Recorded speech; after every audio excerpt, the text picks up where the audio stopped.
कहा यह जा रहा है कि बिहार में चलेगी तो लालू यादव के पीछे ही चलेगी। भैया ये कौन कहा? कांग्रेस ऊंट बैठियो जाए तो गधा से ऊंचा है। लालू यादव मेरे बुजुर्ग हैं, मेरे सम्मानित नेता हैं। लालू यादव की अपनी पार्टी है। कांग्रेस का लीडर राहुल गांधी जी और प्रियंका गांधी जी। कांग्रेस के बगैर बीजेपी को हराना मुश्किल है। महासचिव महोदय ने किसी भी बात को कहा है तो उस संदर्भ के पीछे कांग्रेस की विचारधारा होती है।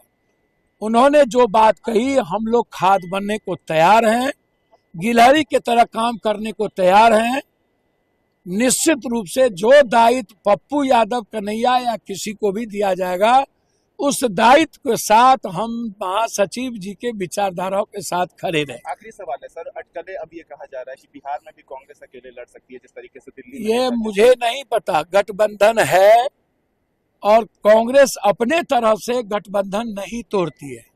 कांग्रेस को विचार को कम आंका गया और कांग्रेस, फिर मैं कह रहा हूं, give respect and take respect. Lalu Yadav ji का सम्मान है तो कांग्रेस का भी ऊंचा सम्मान है।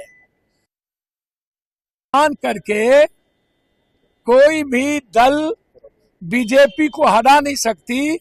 बिहार की 13 करोड़ जनता कांग्रेस के को देख रही है कि कांग्रेस के साथ हम खड़े हों, और मुझे लगता है कांग्रेस के साथ बिहार की जनता खड़ी होगी।